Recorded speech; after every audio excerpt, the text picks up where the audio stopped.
That's the dam for Big Sam Rayburn Reservoir in the piney woods of deep East Texas. Something has happened at this lake this spring that's having an impact on the bass fishing in a good way. I'm going to tell you what that is coming up next because Fox Sports Outdoors is on the air right now. It's time for your weekly fishing reports and real-time outdoor news from the Southwest region. This is Fox Sports Outdoors. Big Sam Rayburn holds some very fond memories for me.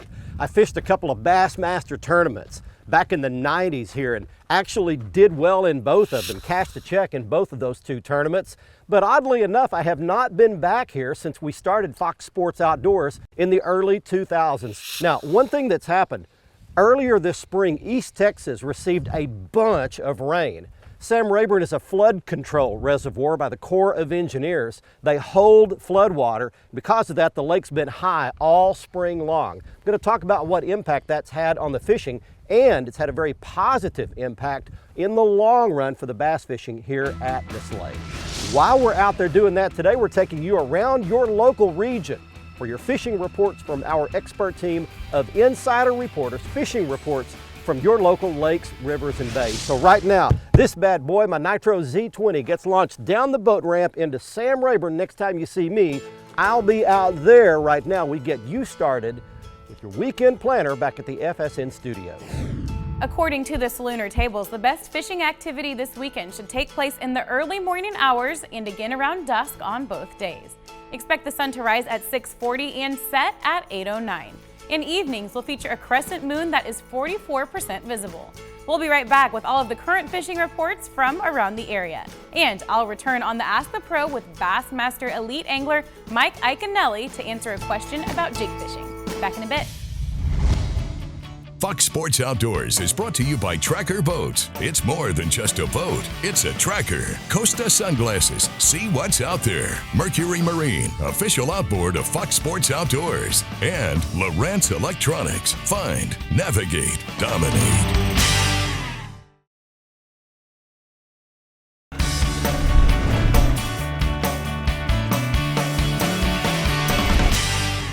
Fish, fish. Got him straight down in that bush. Come up.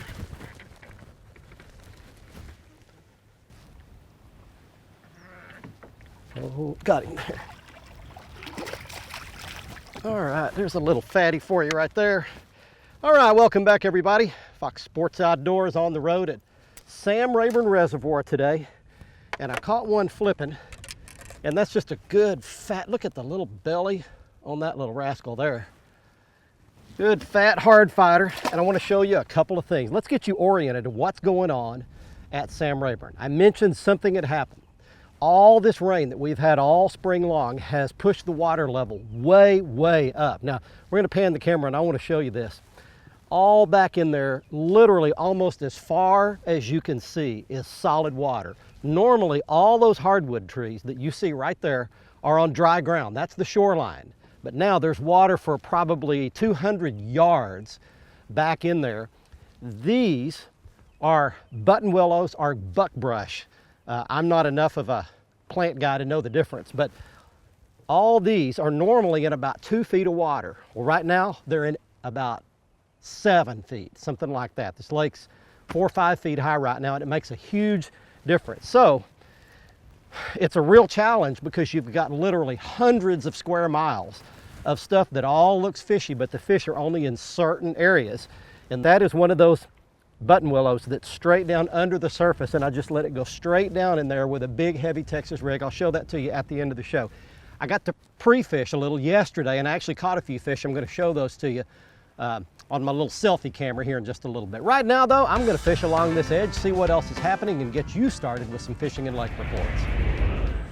Hey friends, Cajun Phil here with your Fox Louisiana Fishing Report. I tell you what, rain, rain, and more rain. I tell you what, not only Texas, but Louisiana's been getting inundated with rain now. We got so much water, it's crazy, but I tell you what, it hadn't slowed down fishing. I talked to Joe Jocelyn. Joe's been fishing up at Toledo Bend. He guides there. He said there's been a shad hatch that's been unbelievable. He said right now you can catch bass in 3 to 5 foot of water on topwater baits because there's so much shad right now. I love it whenever they start hitting that top water. Over to Chaffalaya Basin, talked to my good friends down there, Wayne Murray, down in Baton Rouge, Louisiana. He's catching bass on small quarter-ounce spinnerbaits, fishing next to the cypress trees, doing really well. Lake Verret, another place. Buzz baits and spinnerbaits working well on Lake Verret. As far as the saltwater action goes, I tell you what, I talked to Josh Howard down in Venice, Louisiana. Josh is catching tuna and amberjack and catching quite a few of them. All you got to do is get a good calm day, get out there, you'll catch yourself some big old tuna. Here closer to home on Calcasieu Lake, we're catching redfish, speckled trout, and flounder right now. Really good bite on right now. It's not where you're going to catch 40, 50, 60 like it will be in about 2 or 3 weeks, but right now everybody's catching a few, having a good trip.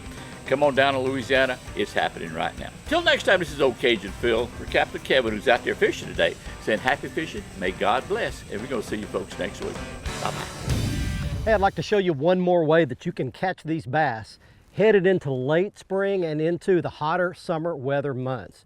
You can pull off main lake or secondary points, and you can fish a Carolina rig, just dragging it along anywhere from 5 to 15 feet deep, right on the ends of these points. And it's time right now to go to the selfie cam from yesterday, and I'll show you one good fish off just such a point. This one hit my Carolina rig way out there. It's a good fish too. There we go.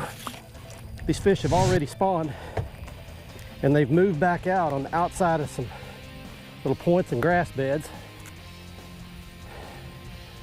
And that's a good fish right there. That's a Carolina rig fish. Hit a lizard. And just a solid 5-pound or so Sam Rayburn bass right there. You can see we're really out in the middle of nowhere. There's nothing out here. It's pretty bald, but there's just a few of those weeds up on top of the point that runs way out here in the lake. And that's right where that fish was. So we'll put him back. Hey, if you'd like to stay where we stayed when you come to Sam Rayburn, a great place to stay in the lower end of the lake is Rayburn Country Resort. Everything you need in one area. They've got great lodging with condos, a newly remodeled hotel, great golf course for a little extra diversion, great restaurant, everything you need on property. Here's the contact information for Rayburn Country Resort near the dam at Sam Rayburn Reservoir. It is a great place to stay. Give them a call at the contact info you see on your screen.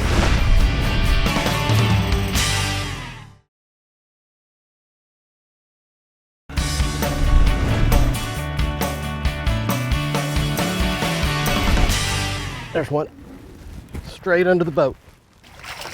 There he is, got it. There is one, and I want to show you something different. Hey, welcome back to Sam Rayburn, everybody. Just a good largemouth bass swimming around out here. I want to show you behind.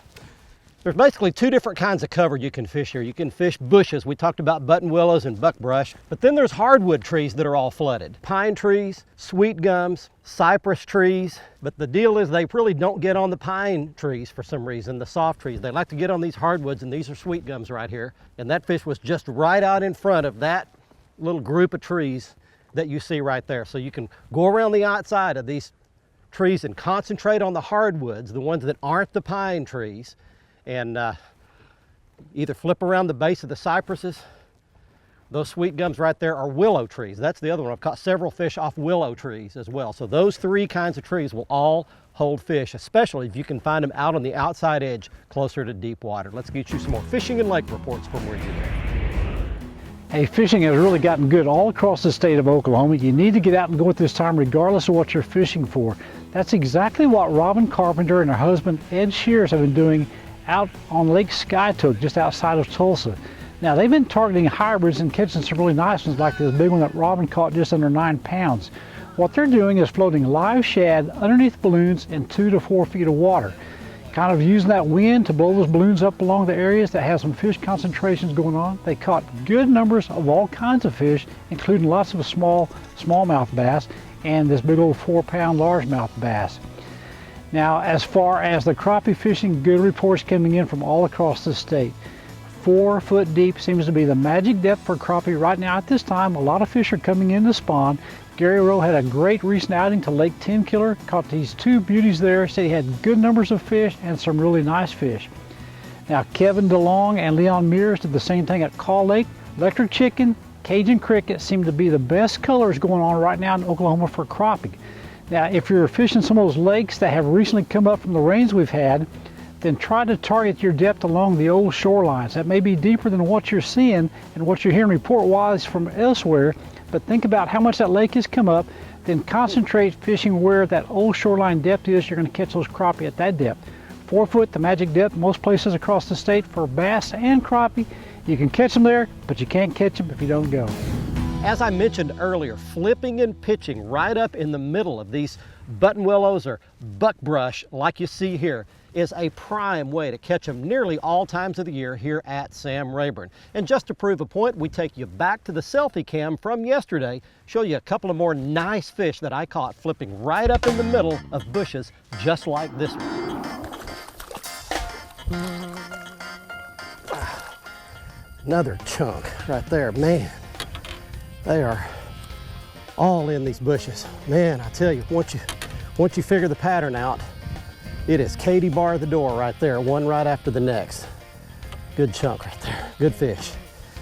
Wow, right in this willow bush.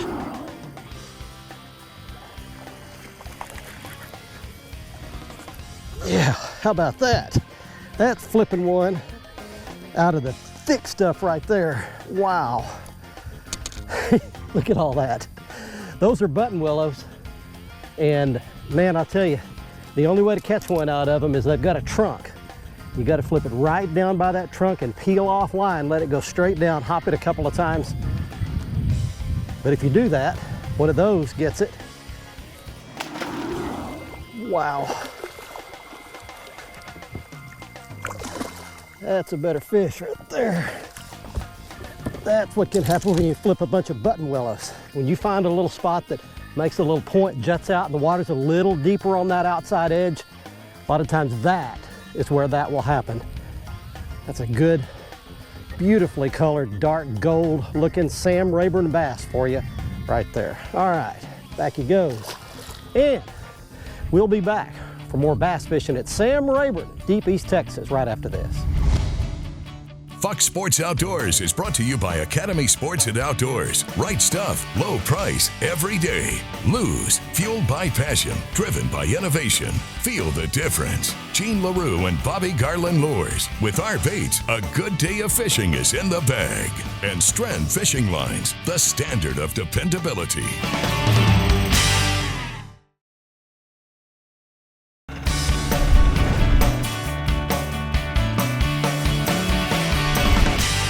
Got him. Out in that hay grass. Come out of that grass. Are you still on there? There he is. Unbelievable. I had Strand 20-pound original. You don't have to have braid if you've got something as tough as original on there. I got him. Well, we had to shorten that a little bit because that took a while. And let me explain to you about the next kind of fishing that you can do here. It's this. The locals here call this hay grass. What it is, it's a bunch of real tough grass that grew up when the lake was down for so long. And there are just acres and acres of it. And you can flip in it, you can flip holes in it, you can fish the outside edge of it, you can fish along the inside edge of it. But as long as this water's up at this level and 3-4 feet high, then this hay grass is still going to be out in deep enough water and you can fish it, especially early and late. And then when the sun's bright up overhead like it is right now, they'll bury up right in the middle of it and you've got to pitch and flip right into it. In fact, I'm coming across a bunch of it right now. So we're going to put this fish, you can see the hay grass right there. Put this fish right back in that grass where he came from. And there's the grass. And you get to go for some local fishing reports from lakes, rivers, and bays near you. Hi folks, this week's Lone Star Lakes is once again brought to you by Lone Star Outdoor News. Be sure to get a subscription so you don't miss a single issue. Now this week we've come to Eagle Mountain where they've caught a lot of double-digit bass. We're going to fish up shallow, 8 feet or less. We're going to use a Yamamoto Cinco in watermelon red or bubblegum pink. We're going to use a creature bait, Texas rigged, Also watermelon red or black blue or blue with blue flake. And finally, I'm going to work all the emerging grass and stumps and anything I can see where I can throw a spinner bait with a shad colored bait, gold blades. Now, over on Cedar Creek, the crappie have moved out of the creek channels and onto the boat docks. If you can shoot a dock with a spinning rig, you'll catch some Cedar Creek crappie. Look for docks that have ropes hanging, which indicate the owners have hung a brush pile. Use cinnamon teal, chartreuse, or white. Hybrids on Cedar Creek have moved out over the structure again. Pick 5 or 6 pieces of structure on your electronics, mark them, and create yourself a milk run. You go round and round, hit each spot until you hook up with the fish. Use your jigging spoons for your hybrids at Cedar Creek. And finally, Palestine recently gave up a lot of good tournament fish out of Kickapoo Creek. Again, Texas Rig Soft Plastics, the Yamamoto Creature Bait or Lizards, and of course, rattle traps and spinner baits, all working on Palestine right now. That's this week's Lone Star Lakes, brought to you by Lone Star Outdoor News. Now let's check in with Mr. Bill Olson. He's on the coast. Hi folks, Texas Outdoors Journal brings you this week's report, and my magazine has once again been named the #1 major outdoor publication in Texas by the Texas Outdoor Writers Association. Whether you fish or hunt, each month my team of top professionals will tell you where to go, what to expect once you get there, and how to do a little bit better. Pick a copy of the May issue of Texas Outdoors Journal on newsstands, or subscribe and save at texasoutdoorsjournal.com, or call 800-222-4TOJ. Well, Upper Coast anglers need to regroup, or maybe it's deja vu all over again.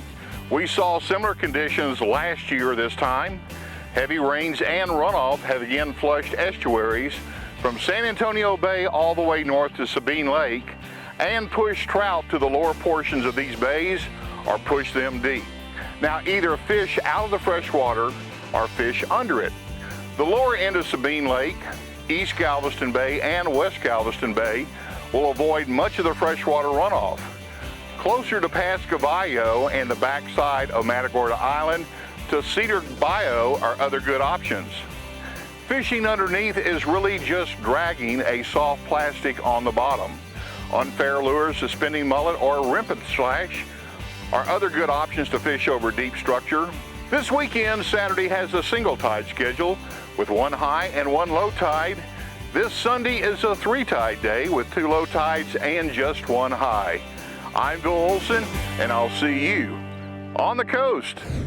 Be sure to join Fox Sports Outdoors again next week, and you can always watch the latest episode in full HD on the front page of our website at foxsportsoutdoors.com. Plus, catch up on all past episodes by clicking the archive button, and see lots of how-to and product videos by clicking the how-to button. Also, stay up to date with the latest fishing news, videos, and photos by clicking the follow button on our Twitter feed, and get lots of that same info by clicking the like button on our Facebook page.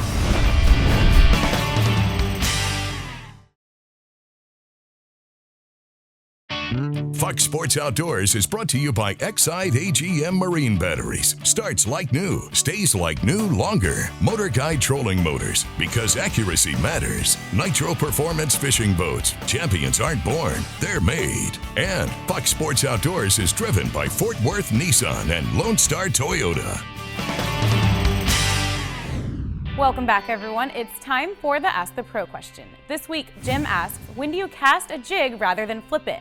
We found the 2006 Angler of the Year, Mike Iaconelli, for the answer. Question is, when do you cast the jig versus use a pitching or flipping technique? You know, the flipping technique is a super up-close technique. When you're within 5 feet of the boat, it's a flipping technique. Pitching is a different technique, a little bit further out. That gets that 5 to 10 foot zone. But when you have to get away from the fish, that's when you're going to use the casting technique. Great example that would be fishing deep water and clear water where you can't get close to them. Most of the time you're going to use a casting technique. The key for me is to use all 3 techniques, present the bait the right way, and you're going to maximize your fish. Thanks, Mike. If you have a question for one of the anglers, visit our website, follow the Ask the Pro link on the right side of the page, and send it in. Now one lucky viewer wins a new pair of sunglasses on the Costa Catch of the Week. Every week, someone wins a free pair of Costa sunglasses here on the show in the Costa Catch of the Week contest. I'll tell you how to enter momentarily, but first, here is this week's winner. He is Kenneth Hager of San Antonio, Texas, showing a 44-inch bull redfish he caught at Port Aransas, Texas. Now, here are some other great fish caught at Port Aransas. These are not winners, but great fish nonetheless. Dave Bird has a 42-inch redfish. Lance Clement has a 32-inch redfish. Patrick Gonzalez is showing a 28-inch speckled trout. And John Lindley is showing a 25-inch speckled trout. Congratulations to all these folks. If you'd like a chance to be our next winner, just go to our website at foxsportsoutdoors.com. The right side of the front page is everything you need to enter. Send us your photo. You could win a brand new pair of Costa sunglasses, and you can see all of the Costa frame and lens styles at their website. Just click on the Costa logo from the front page of our site. You can see all of the great 580 lenses and all of the fantastic frame styles there, including the frame style I was wearing on this week's episode. It's called Cat K. On the Academy Right Stuff, gear is very critical if you're going to be flipping and pitching around all this thick cover like we were catching the bass out of on this week's episode. So this gear begins with the brand new loose TP1 Speed Stick Rod Series. It's the white rod series with the wind grips, the microwave guide system. Fantastic rod. This is a 7.5 foot heavy action rod to get these fish out of here in a hurry. Got it equipped with the Lew's Speed Spool LFS, the best $99 bait cast reel on the market. Got all the features of some more expensive reels, but for a much more affordable price. The line is critical. I was using 20-pound test Stren original line. You can also use Stren braid if you'd like to. You've got to have heavy line to get those fish out of this heavy cover. And then I want to show you the bait that I was using. This is a Texas rig, and it begins with a heavy 1/2 ounce worm head weight. Then I've got a 4/0 offset worm hook, and I was catching a lot of these fish on a Jean LaRue biffle bug, kind of a watermelon or a pumpkin color like you see there. In 1960, MIT meteorologist Edward Lorenz invented the butterfly effect. The principle goes something like this, that a tiny little puff of wind, equivalent to what a butterfly's wings would give off, when multiplied over thousands of miles and lots of time, have a profound effect on the atmosphere and on weather. In fact, the meteorologists figured out that they could trace the origins of hurricanes back to small puffs of wind if they go far enough back in time.